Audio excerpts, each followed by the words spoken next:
From air mattresses to a billion-dollar empire. October 2007. Brian Chesky and Joe Gebbia sat in their San Francisco apartment, staring at their past-due rent notice. They were broke, unemployed, and desperate. Their landlord had just raised their rent by 25% and they had no way to pay it. That weekend, a major design conference was coming to town. Every hotel was booked solid. In a moment of desperate creativity, they had an idea. What if they put air mattresses on their living room floor and rented them out to conference attendees who couldn't find hotel rooms? They quickly created a simple website called Air Bed and Breakfast, advertising 3 air mattresses and homemade breakfast for $80 per night. They welcomed 3 guests that weekend: a 30-year-old Indian man, a 35-year-old woman from Boston, and a 45-year-old father of 4 from Utah. They made $1,000 and, more importantly, discovered an idea with potential. Little did they know this desperate attempt to pay rent would eventually become Airbnb, a company valued at over $75 billion that would permanently disrupt the global hospitality industry. Brian and Joe had met at Rhode Island School of Design, both studying design. Brian had previously worked as an industrial designer earning $40,000 a year, but quit his job to become an entrepreneur. Joe was a graphic designer and teacher. They were joined by their third co-founder, Nathan Blecharczyk, a Harvard-educated technical architect who became Airbnb's first CTO. The 3 friends believed their idea could be more than a one-off solution to their rent problem. They envisioned a platform where anyone could rent out spare space in their homes, but turning this vision into reality proved exceedingly difficult. They launched officially during the 2008 Democratic National Convention in Denver, hoping to capitalize on another citywide hotel shortage. The event generated some bookings and press, but afterward growth stalled completely. For months, the site generated only about $200 a week, which was split 3 ways, barely enough for ramen noodles. Their first significant challenge was funding. The concept of strangers staying in each other's homes seemed absurd to most investors. They approached 7 prominent angel investors and all declined. VC firms wouldn't even take meetings. Brian and Joe resorted to maxing out multiple credit cards, accumulating tens of thousands in personal debt. In a now legendary bootstrapping move, they created specialty breakfast cereals during the 2008 presidential election, selling them as collector's items for $40 per box. They sold 800 boxes, generating about $30,000 to keep their dream alive. Even after being accepted into Y Combinator, the prestigious startup accelerator, progress remained painfully slow. They received $20,000 in funding but still couldn't achieve significant traction. Their advisor, Y Combinator founder Paul Graham, made a crucial observation that their photos were terrible. The founders flew to New York, which was their biggest market at the time, and went door-to-door photographing hosts' properties with a rented $5,000 camera. This hands-on approach not only improved the listings, but gave them invaluable insights into their users' experiences. Trust remained their biggest hurdle. How could they convince people to welcome strangers into their homes? How could travelers trust that they'd be safe? Every horror story, from trashed apartments to scams, threatened the company's existence. In 2011, they faced their worst crisis when a host's home was vandalized and robbed. The incident went viral, exposing a critical weakness in their model. The founders responded by implementing a $1 million host guarantee, 24/7 customer support, and verification systems. They personally called hosts to rebuild trust, recognizing that their community was their most valuable asset. Regulatory challenges emerged as the company grew. Cities worldwide claimed Airbnb hosts were operating illegal hotels, avoiding taxes, and exacerbating housing shortages. The founders navigated complex regulations in hundreds of jurisdictions, sometimes fighting legal battles while working to establish legitimate frameworks for home sharing. Despite these challenges, Airbnb's growth accelerated dramatically. By 2011, they had bookings in 89 countries. In 2014, they raised funding at a $10 billion valuation, which was higher than hotel chains like Hyatt.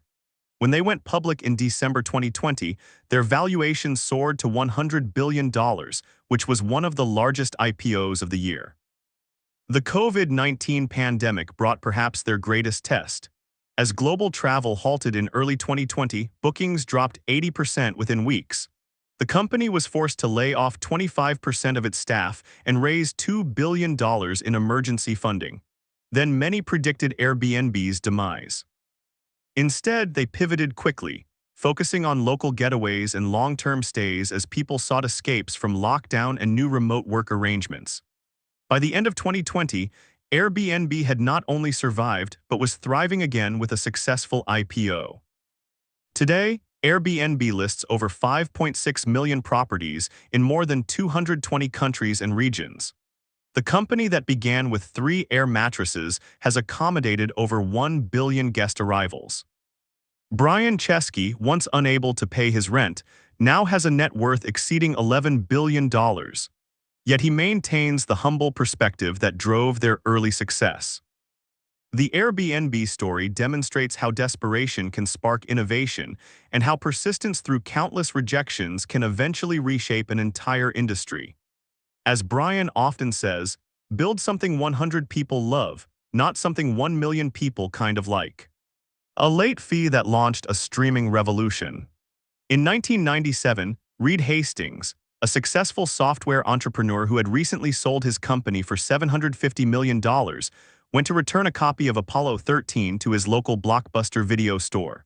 When the clerk informed him he owed $40 in late fees, Hastings was embarrassed and frustrated. On his way to the gym after leaving Blockbuster, an idea struck him. What if movie rentals worked like a gym membership, with a flat monthly fee and no late charges? This moment of personal frustration, which Hastings has recounted countless times, sparked the idea for Netflix. However, the journey from concept to streaming giant was neither quick nor straightforward. Hastings partnered with Mark Randolph, a marketing specialist who had worked at his previous company, to develop the concept. Their initial vision wasn't streaming video but a DVD by mail rental service. DVDs were just emerging as a new format, and the founders saw an opportunity in their light weight and durability. Unlike VHS tapes, DVDs could be mailed in a regular envelope. To test whether DVDs could survive the postal system, Hastings and Randolph mailed a CD to Hastings' home. When it arrived undamaged, they knew their concept could work logistically. They launched Netflix in April 1998 with 925 titles available for rent, nearly every DVD published at that time. The early business used a traditional pay-per-rental model similar to Blockbuster, but with the convenience of online ordering and postal delivery. Growth was modest, and the company struggled to find its footing. By 1999, Netflix had only about 110,000 subscribers and was losing money steadily. Facing mounting losses, Hastings and Randolph made a bold pivot in 1999, abandoning the pay-per-rental model in favor of a subscription service like the gym membership concept that had initially inspired Hastings. For a flat monthly fee, customers could rent a limited number of DVDs, keep them as long as they wanted with no late fees, and receive new ones when they returned those they had. The subscription model not only eliminated the late fee problem but also created predictable recurring revenue. However, the company continued to struggle financially. By 2000, despite growing to 300,000 subscribers, Netflix was still losing money and running out of cash. Hastings and Randolph attempted to sell the company to Blockbuster for $50 million, proposing that Netflix would become Blockbuster's online division. In what would become one of the most infamous missed opportunities in business history, Blockbuster CEO John Antioco reportedly laughed Hastings and Randolph out of the room. Blockbuster, with its 9,000 stores and dominant market position, saw no future in the DVD by mail model. Rejected and running low on funds, Netflix was forced to lay off a third of its staff that same year. Desperate to find a viable business model, the company introduced a feature called Cinematch in 2000, an algorithm that recommended movies to subscribers based on their ratings of previously viewed films. This personalization feature proved enormously popular and began driving higher engagement and retention. In 2002, Netflix went public at $15 per share, raising much-needed capital but still facing skepticism from analysts who questioned whether the company could ever achieve profitability. Many pointed to the looming threat of Blockbuster, which finally launched its own DVD by mail service in 2004. The competition with Blockbuster became fierce, with the video rental giant slashing prices and eliminating late fees to counter Netflix's growing popularity. Netflix responded by continuously improving its recommendation engine and customer experience. By the end of 2005, Netflix had reached 4.2 million subscribers, while Blockbuster's online service struggled to gain traction. Around this time, Hastings began thinking about the future beyond DVD delivery. He recognized that eventually, internet bandwidth would increase enough to make streaming video viable. Rather than waiting to be disrupted, Hastings made the controversial decision to disrupt his own successful business. In 2007, Netflix introduced streaming video, allowing subscribers to watch movies and TV shows instantly on their computers. The library of streamable content was limited initially, only about 1,000 titles compared to the 70,000 plus available on DVD, but Hastings was convinced this was the future. When announcing the streaming service, he said, "We named the company Netflix, not DVDs by mail." This transition period was rocky. In 2011, Netflix announced it would split its services, keeping the Netflix name for streaming while rebranding its DVD by mail service as Qwixter and charging separately for each. Customers revolted against the price increase and the hassle of managing two separate services. The stock plummeted, losing 75% of its value in 4 months. The company quickly abandoned the Qwixter plan, but kept the separate pricing for streaming and DVD rentals.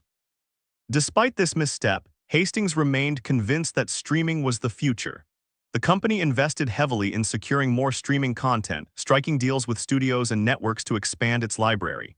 Then in 2013, Netflix took another massive gamble by producing original content, beginning with House of Cards.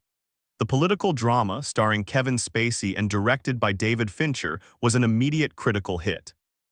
Original content production represented an enormous financial risk, with each episode of House of Cards costing around $4 to $6 million. But Netflix had made a crucial insight. The data from its millions of subscribers gave it unprecedented visibility into viewing preferences, allowing it to identify concepts likely to succeed. The company's next big pivot came in January 2016 when Netflix expanded globally, launching simultaneously in 130 additional countries. This brought the total to over 190 countries, nearly everywhere in the world except China. The global expansion required massive investment in infrastructure and localization, but positioned Netflix as the first truly global television network. By 2017, 20 years after Hastings' $40 late fee, Netflix had transformed from a DVD rental service to the world's leading internet entertainment service with over 100 million subscribers. That same year, Netflix won its first Oscars for documentary short subject and secured 91 Emmy nominations, second only to HBO. The success of Netflix fundamentally changed the entertainment industry. Legacy media companies scrambled to develop their own streaming services. Cable TV subscriptions declined as cord-cutting became common. The phrase "Netflix and chill" entered the cultural lexicon. The binge-watching model Netflix pioneered, releasing entire seasons at once, transformed how audiences consume television.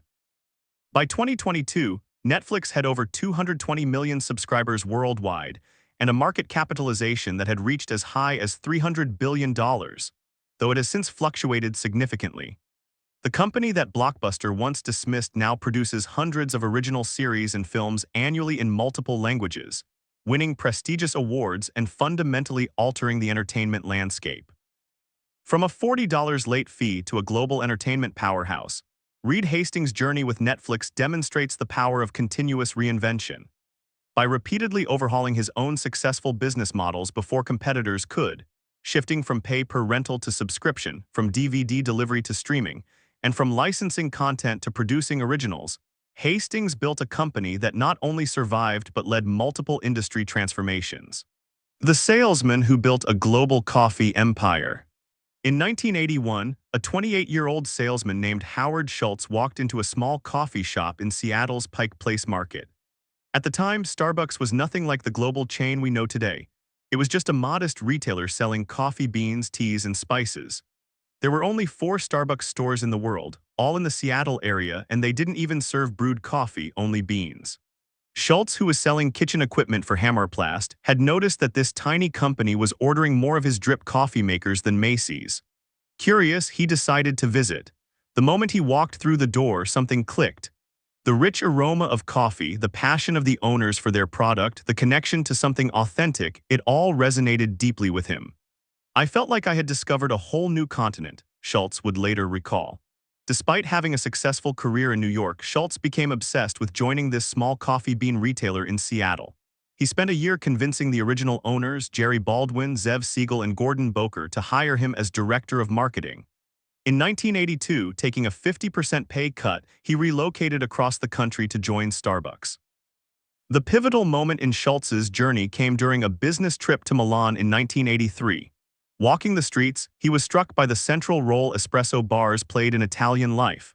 These weren't just places to get caffeine, they were community gathering spots where baristas knew customers by name and people connected throughout the day. Schultz counted over 200 espresso bars within a few blocks, each serving as an extension of the public square. It was like lightning in a bottle, Schultz would later describe. I saw how Starbucks could be more than a place to buy coffee beans. It could be this third place between home and work. Energized, Schultz returned to Seattle and tried to convince the Starbucks owners to test the espresso bar concept. They reluctantly agreed to a small experiment in one store but ultimately rejected broader implementation, believing it would distract from their core business of selling beans and equipment. They didn't want to be in the restaurant business. Frustrated but undeterred, Schultz made the difficult decision to leave Starbucks in 1985 to pursue his vision independently. He needed to raise $1.7 million to launch his own company, which he would call Il Giorno, which was named after an Italian newspaper. The fundraising process was grueling. Schultz pitched to 242 potential investors, and 217 of them said no. Some investor meetings ended before he could even finish his presentation. The rejections took a personal toll. During this period, Schultz and his wife were living in a small apartment, expecting their first child, and he had no income. One evening, after another crushing rejection, Schultz broke down in tears in a public bathroom, questioning whether he should abandon his dream and return to New York. Despite the setbacks, Schultz persevered. He eventually secured the funding and opened the first Il Giorno coffee shop in April 1986.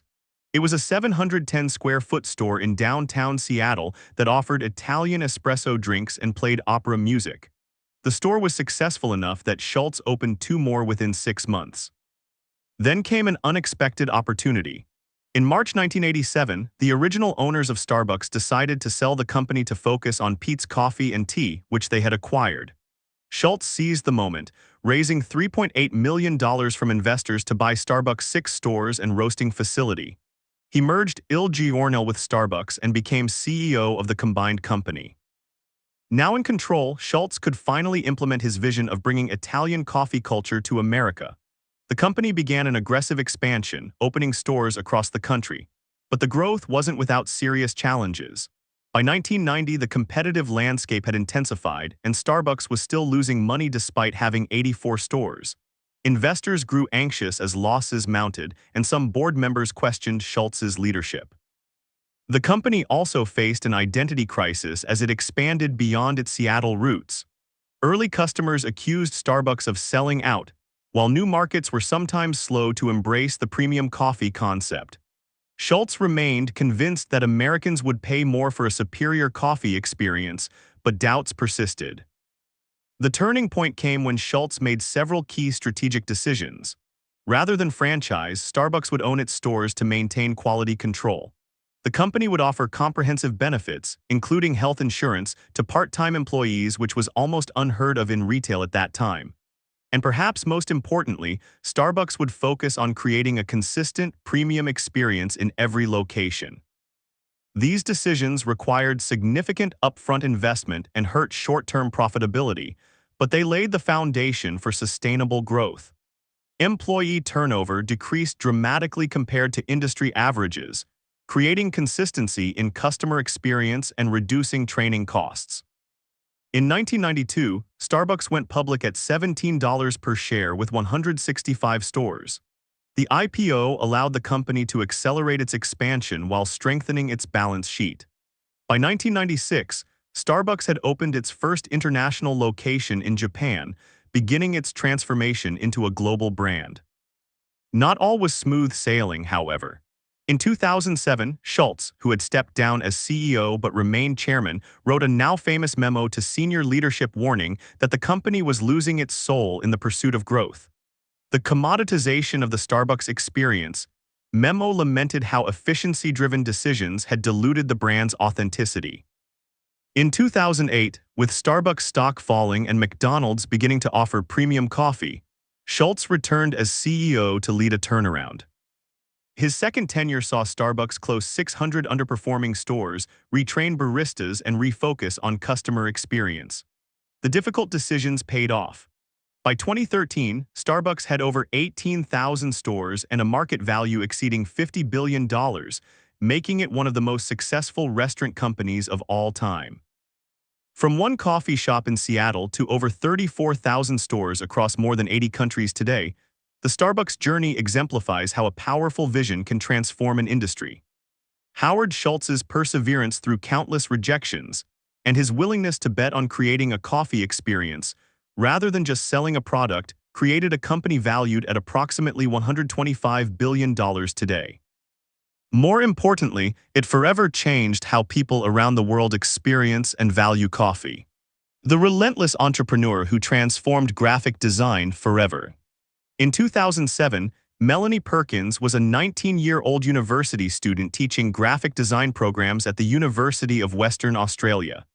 She noticed a recurring pattern. Students would open professional design software like Adobe Photoshop or InDesign, stare at the complex interface with hundreds of tools and options, and immediately become overwhelmed. The existing tools were complex, expensive, and took months to learn, Perkins would later recall. It seemed crazy to me that things weren't easier. This observation sparked a simple but revolutionary idea. What if complex design tasks could be made accessible to everyone, not just professional designers? At the time, Perkins was just a university student with no connections in the tech industry, no programming skills, and certainly no venture capital connections. She was also based in Perth, Australia, about as far from Silicon Valley's startup ecosystem as one could get.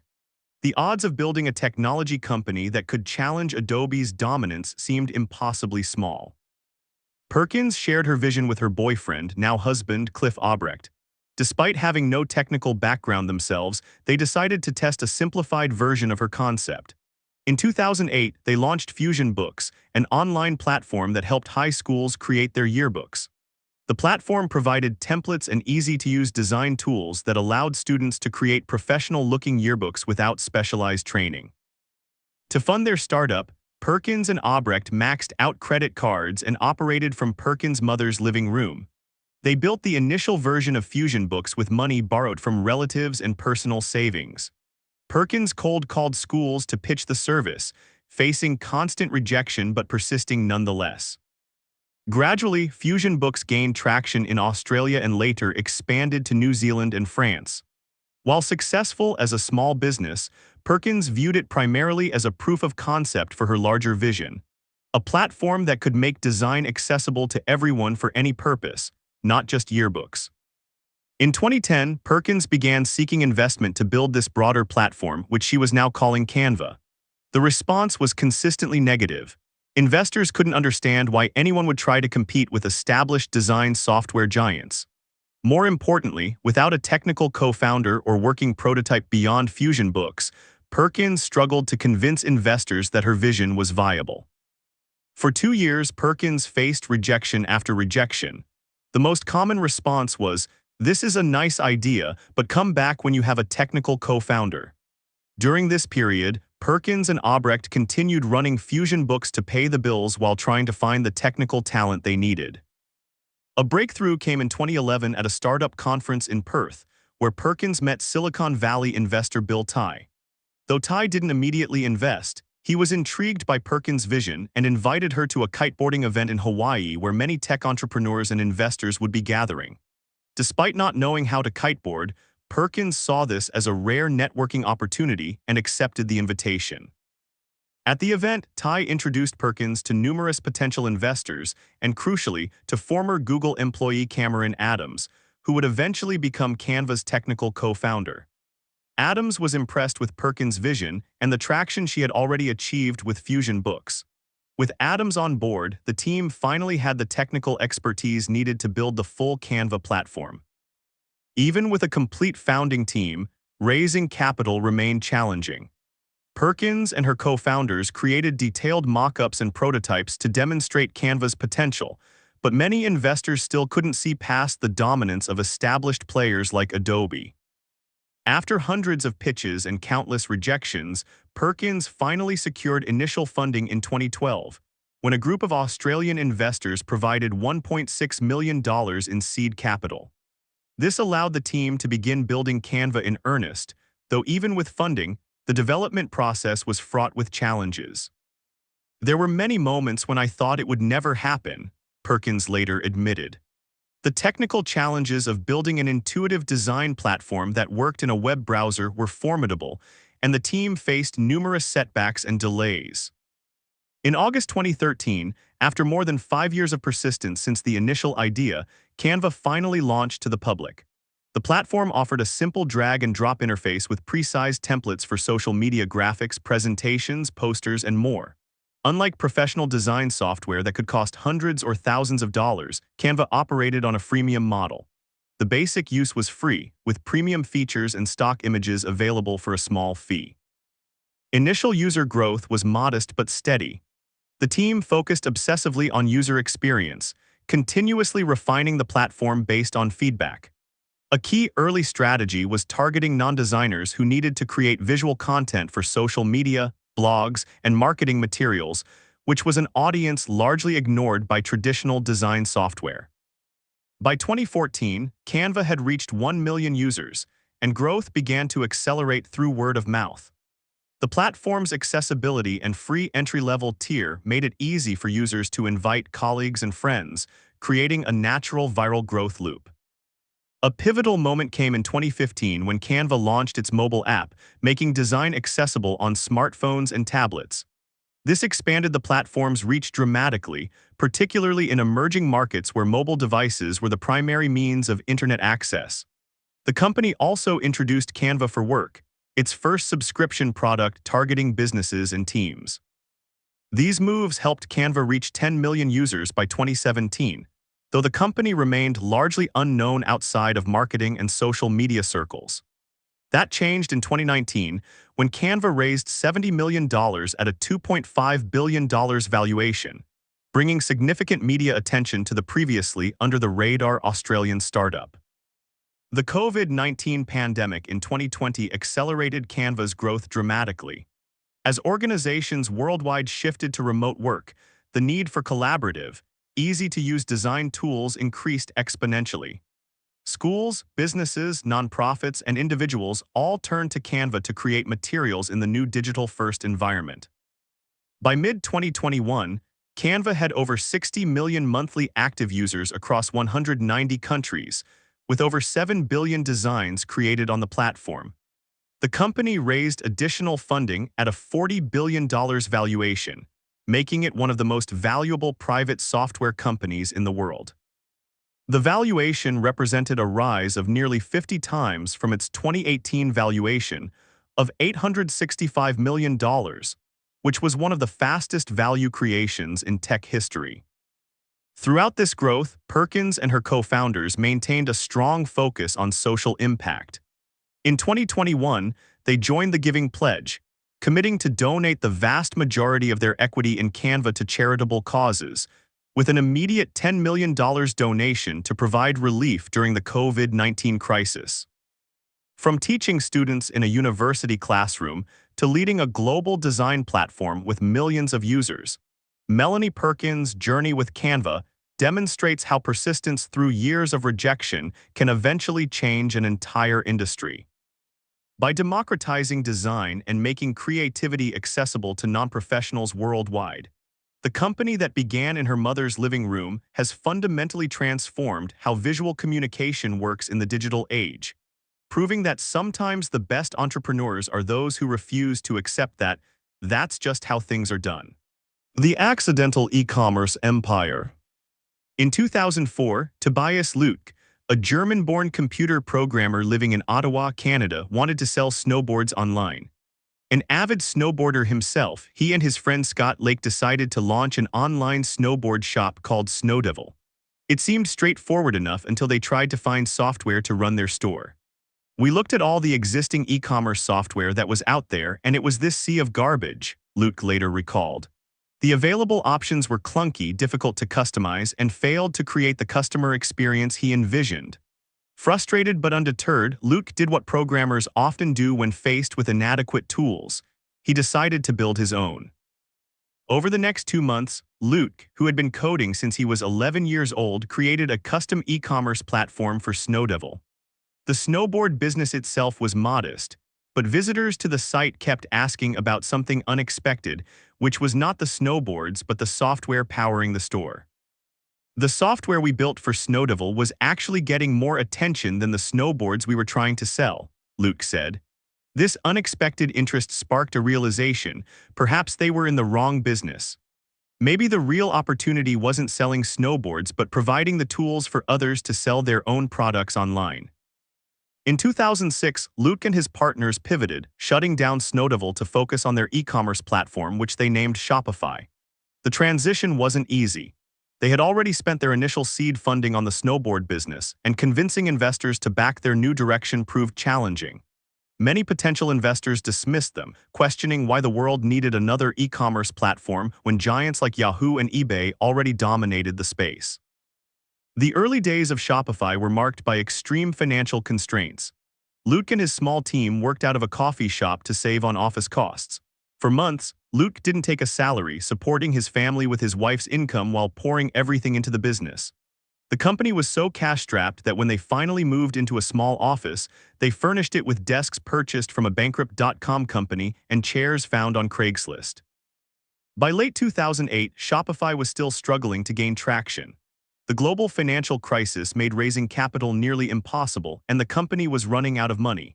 In a last-ditch effort to generate revenue, they launched a competition called Build a Business, offering cash prizes to entrepreneurs who could build the most successful stores on their platform. The contest attracted thousands of new merchants to Shopify, providing a crucial lifeline of new customers and revenue. The competition became an annual tradition and highlighted something important about Shopify's approach. Success came from helping their customers succeed rather than just selling software. This customer-centric philosophy would become central to the company's culture and strategy. A critical turning point came in 2010 when Shopify launched an API that allowed third-party developers to build apps extending the platform's functionality. This created an ecosystem around Shopify, with developers creating specialized tools for different types of merchants. The strategy accelerated growth dramatically. The more apps available, the more attractive Shopify became to potential merchants. By 2011, Shopify had reached 11,000 merchants on its platform, but the company still faced existential challenges.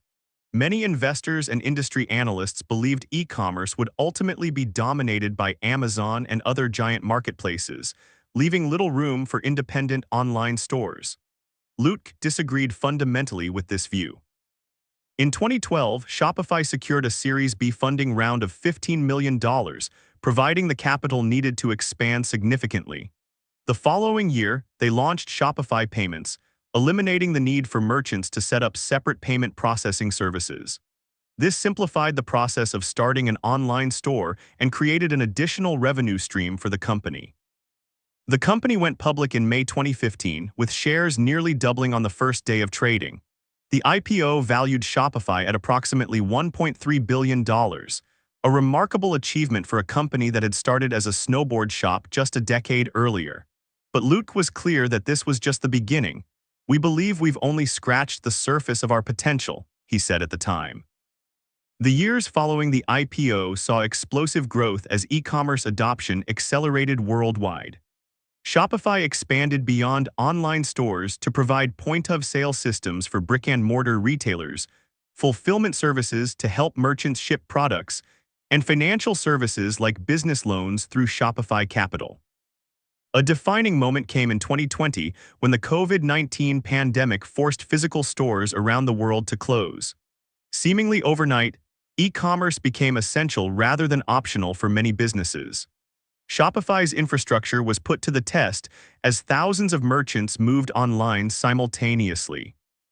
The company rose to the challenge, rapidly deploying new features to help businesses adapt, including enhanced curbside pickup options, local delivery tools, and gift card capabilities for service businesses unable to operate normally. During the pandemic's peak, Shopify's stock soared as investors recognized its critical role in helping businesses survive the retail apocalypse. By 2022, Shopify powered over 1.7 million businesses in more than 175 countries, with total sales through its platform exceeding $175 billion annually. The company that began as a frustrated snowboarder's side project had grown into an e-commerce giant with a market capitalization exceeding $60 billion. From a failed snowboard shop to an essential platform empowering millions of entrepreneurs worldwide, Shopify's journey illustrates how solving your own problem can sometimes reveal a much bigger opportunity. Tobias Luke's persistence through financial hardship and his fundamental belief in empowering independent businesses created a company that changed how entrepreneurship works in the digital age, proving that sometimes the most valuable business isn't the one you initially set out to build. The Irish brothers who simplified online payments. Patrick and John Collisson grew up in a small rural town in Ireland, far from the tech hubs of the world.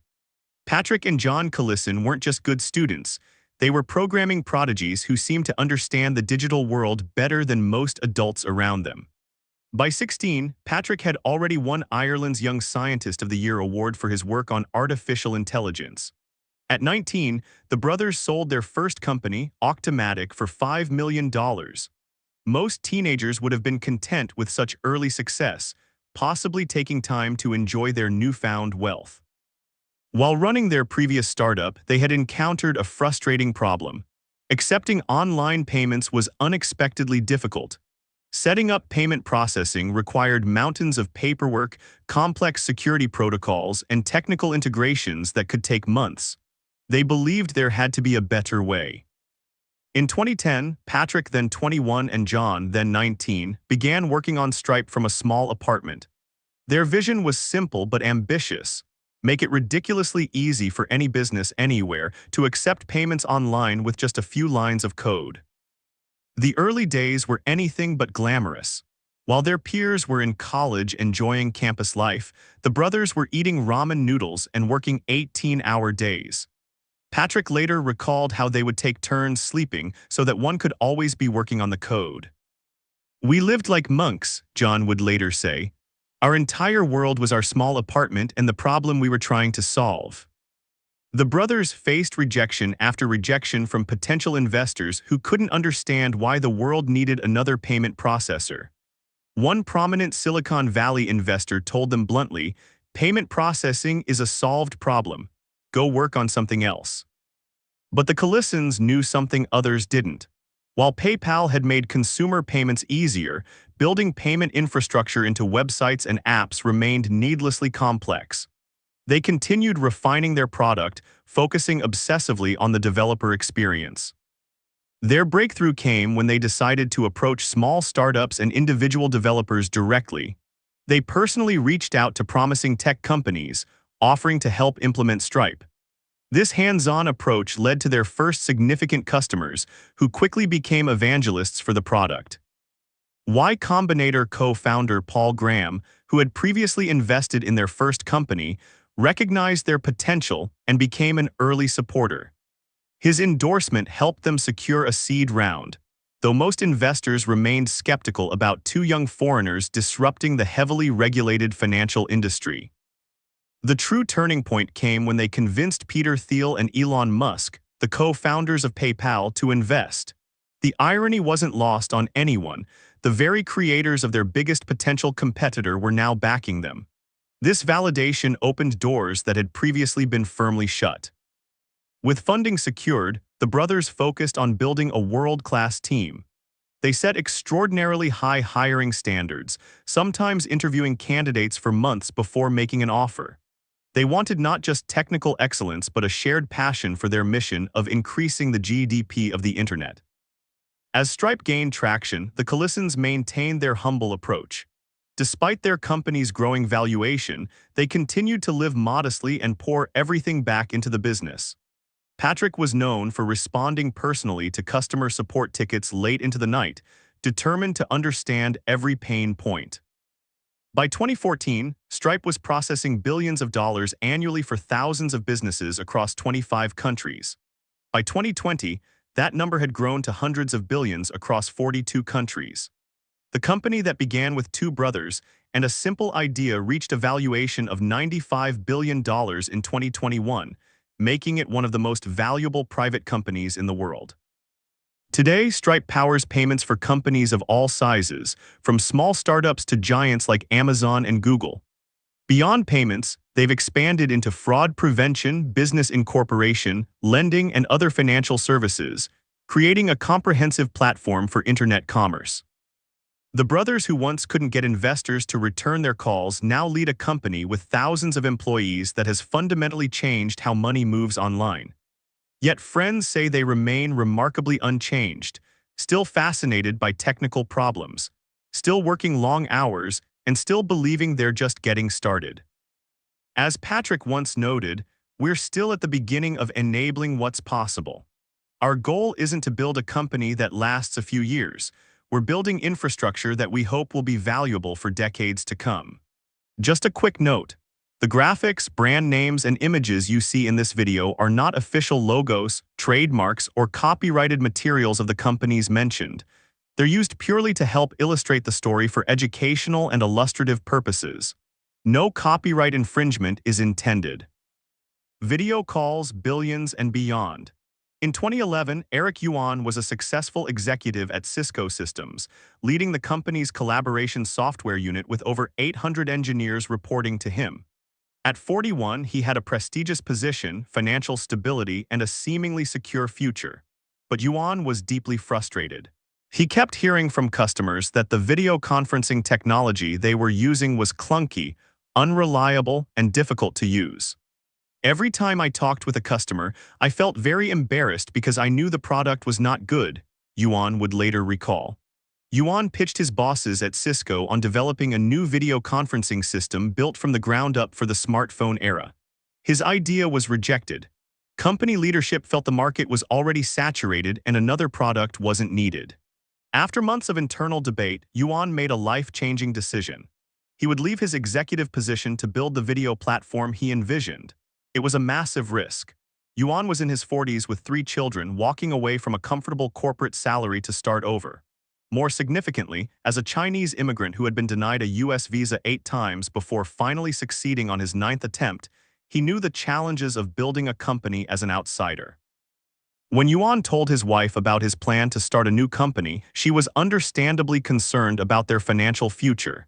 He assured her he would succeed, but privately, doubts crept in. Was he being arrogant to think he could build something better than established industry giants? Was he putting his family's security at risk for a dream? In June 2011, Yuan officially left Cisco to found a new video conferencing company. He named it SOSPI, a name that would thankfully change before going public. More than 40 engineers followed him from Cisco, a testament to their belief in both Yuan's vision and his leadership. The initial fundraising process was brutal. Yuan pitched his concept to numerous venture capitalists, most of whom rejected him immediately. The market is crowded, they told him. Others questioned whether a Chinese immigrant could build a successful technology company in Silicon Valley, despite Yuan having already become an American citizen. After months of rejections, Yuan finally secured $3 million in seed funding, allowing him to begin developing his platform. The team worked out of a small office in Santa Clara, California, often putting in 14-hour days to build the product Yuan envisioned. The video conferencing that would work flawlessly with just one click, even on poor internet connections. While developing the technology, Yuan made another essential decision. He renamed the company to Zoom, which was short, memorable, and suggesting speed. The name would prove prophetic. Zoom launched officially in 2013, but growth was painfully slow at first. The company faced the classic startup chicken and egg problem. Without users, it was hard to get attention. Without attention, it was hard to get users. Yuan personally reached out to every customer who canceled the service during this period, asking for feedback and making improvements based on their responses. A turning point came when Yuan decided to offer a free version of Zoom with generous limits. Users could host 40-minute meetings with up to 100 participants at no cost. This freemium model allowed potential customers to experience the product's simplicity and reliability before paying. The strategy slowly began to bear fruit as users, particularly in educational institutions and small businesses, adopted the free version and eventually converted to paid accounts. By 2015, Zoom had reached 40 million participants, with users spanning 70 countries. This growth attracted $30 million in Series C funding, allowing the company to expand its team and enhance its technology. Still, Zoom remained relatively unknown outside of certain business and education circles. The company achieved profitability in 2019, a rarity among modern tech startups, which typically prioritize growth over profits. In April 2019, Zoom went public with one of the most successful tech IPOs of the year. The stock rose 72% on its first trading day, giving the company a market valuation of approximately $16 billion. At this point, Zoom was successful but still far from a household name. The company was growing steadily, primarily through word of mouth as satisfied users recommended it to colleagues and friends.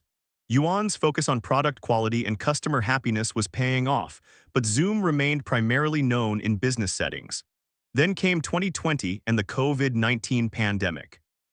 As countries implemented lockdowns and companies shifted to remote work, video conferencing suddenly transformed from a business tool to an essential lifeline for human connection. Overnight, Zoom became not just a business application but a cultural phenomenon. People used it for everything: work meetings, classroom instruction, religious services, family gatherings, virtual happy hours, weddings, and funerals. The numbers were staggering. In December 2019, Zoom had approximately 10 million daily meeting participants. By April 2020, that number had exploded to over 300 million. The company name became a verb. People didn't video conference, they Zoomed. The platform that Yuan had been told wasn't needed was suddenly indispensable to millions worldwide. This explosive growth brought unprecedented challenges.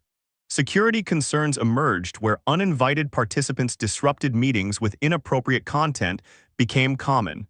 Privacy advocates raised concerns about the company's data practices. The infrastructure strained under the sudden load of millions of new users. Yuan and his team responded with remarkable transparency and speed. The company implemented a 90-day freeze on new features to focus exclusively on security and privacy improvements. Yuan personally appeared in media interviews, acknowledging problems and detailing plans to fix them. The company rapidly deployed updates to address the most pressing issues, winning back trust that had been temporarily damaged. By the end of 2020, Zoom's market capitalization had reached approximately $100 billion, which was more than 15 times its value at the time of its IPO just a year and a half earlier. The immigrant who had been rejected by venture capitalists now led one of the most valuable tech companies in the world. Yuan himself had become a billionaire many times over, with a net worth exceeding $15 billion. While Zoom's pandemic-driven growth was unprecedented, Yuan remained focused on the company's long-term future. He continued emphasizing the company's core values of care, community, and delivering happiness through technology. As he frequently reminded his team, "If we don't make our customers happy, nothing else matters." From rejected ideas to essential global service connecting millions of people during humanity's most isolated modern moment, Zoom's journey represents the power of persistence and customer-centered innovation. Eric Yuan's willingness to risk his comfortable career to build something better, despite constant rejections and skepticism, created a platform that ultimately helped the world stay connected when physical togetherness became impossible. The Workspace phoenix rising from failure. In 2013, in a small apartment in Kyoto, Japan, Ivan Zhao was sketching interface designs on napkins while contemplating an audacious idea. A former designer at Inkling, Zhao had become fascinated with a fundamental question: why were people using dozens of different tools to work when a single, flexible tool might serve them better? Zhao, along with his co-founder Simon Last, envisioned a workspace that could adapt to any task where documents could become spreadsheets, spreadsheets could include task lists, and everything could be connected and organized however the user wanted. They called this vision Notion. The beginning was anything but glamorous. With minimal savings and no outside funding, Zhao sometimes slept on friends' couches while developing the earliest prototypes. Last worked remotely from Canada, and they collaborated across time zones, piecing together their vision. We had this crazy idea that would require rebuilding the fundamental blocks of productivity software, Zhao later recalled. Everyone told us it was too ambitious, especially for a team of just 2 people. Their first attempt at building Notion crashed spectacularly. After more than a year of development, they realized their technical approach wouldn't scale as they had hoped. Most founders would have given up, but Zhao and Last made the painful decision to scrap everything and start over from scratch. By 2015, they were running dangerously low on funds. Zhao had moved to San Francisco, sharing a small apartment with several other struggling entrepreneurs to cut costs. Some nights, dinner consisted of instant noodles as they stretched every dollar. They approached venture capitalists with their vision, but most investors couldn't grasp what Notion was trying to become. "It's too complicated," one investor told them. "You need to focus on solving one problem really well." But Zhao and Last remained convinced that the fragmentation of workplace tools was itself the problem that needed solving. They refused to narrow their vision, even as their financial situation grew increasingly dire. The turning point came when they decided to rebuild Notion using a completely different technical approach. Rather than creating separate systems for documents, spreadsheets, and databases, they designed a unified block architecture where any type of content could exist alongside any other. Progress was painstakingly slow. Zhao often worked through the night, obsessing over every design detail while Last tackled the complex technical challenges of their block-based system. They lived on rice and beans, stretching their dwindling savings as far as possible. By early 2016, they had run completely out of money. Notion was on the verge of collapse before it had even properly launched. In a last-ditch effort, Zhao's mother contributed her savings to keep the company afloat for a few more months, a gesture that Zhao would later credit with saving Notion. "That was rock bottom," Zhao said. "Your mom is giving you her savings because she believes in you, even when you're not sure you believe in yourself anymore." With this lifeline, they focused entirely on launching a viable product. They stripped away features, simplified their vision, and concentrated on the core experience. In March 2016, they released Notion 1.0, a modest version of their ambitious vision, but functional enough to start attracting users. The initial response was tepid. Downloads trickled in slowly, and many early users found the concept confusing. Notion was too different from existing tools, requiring users to rethink how they organized information. Rather than give up, Zhao and Last engaged directly with every user they could find. They personally responded to feedback emails, joined user discussions, and made rapid improvements based on what they learned. This hands-on approach created a small but intensely loyal early user base. The real breakthrough came with Notion 2.0 in 2018, which introduced personal plans at $4 per month, which was significantly cheaper than their initial business-focused pricing. This made Notion accessible to individuals, students, and small teams who became passionate advocates for the product. Word began to spread, particularly among designers, developers, and startups. Users started sharing their Notion setups online, creating templates and workflows that showcased the tool's flexibility. This organic, community-driven growth allowed Notion to expand with minimal marketing spend. By late 2019, Notion had reached 1 million users and finally raised its first significant funding, which was $10 million at an $800 million valuation. A year later, amid the pandemic-driven remote work boom, they raised another round at a $2 billion valuation. By 2021, that valuation had increased to $10 billion. Today, Notion serves millions of users worldwide, from individuals organizing personal projects to major corporations managing entire workflows. The tool that investors once dismissed as too complicated has been embraced for precisely the flexibility that makes it unique. The company that nearly collapsed multiple times now employs hundreds of people across the globe. Zhao, who once couch-surfed while developing the earliest prototypes, now leads a company that has fundamentally changed how people organize information and work together. As Zhao reflects, building Notion wasn't just about creating a product, it was about challenging the fundamental assumptions of how software should work. That kind of change doesn't happen overnight. It requires years of persistence even when everything seems impossible. From game over to a billion-dollar app. Late 2012, Stuart Butterfield sat alone in his office staring at his computer screen. The message was clear: his online game glitch had failed. After 3 years of development and millions in investment, the company was on the brink of bankruptcy. Investor confidence had evaporated, team morale was at rock bottom. This was Stuart's second failed gaming venture. The first, Game Neverending, had shut down years earlier. "I felt like the biggest failure in Silicon Valley," Stuart would later admit. "We had talented people, we had funding, and we had a vision, but the market just didn't want what we'd built." Stuart grew up in a log cabin without electricity in rural Canada. His parents were hippies who moved to the wilderness when he was 5 years old.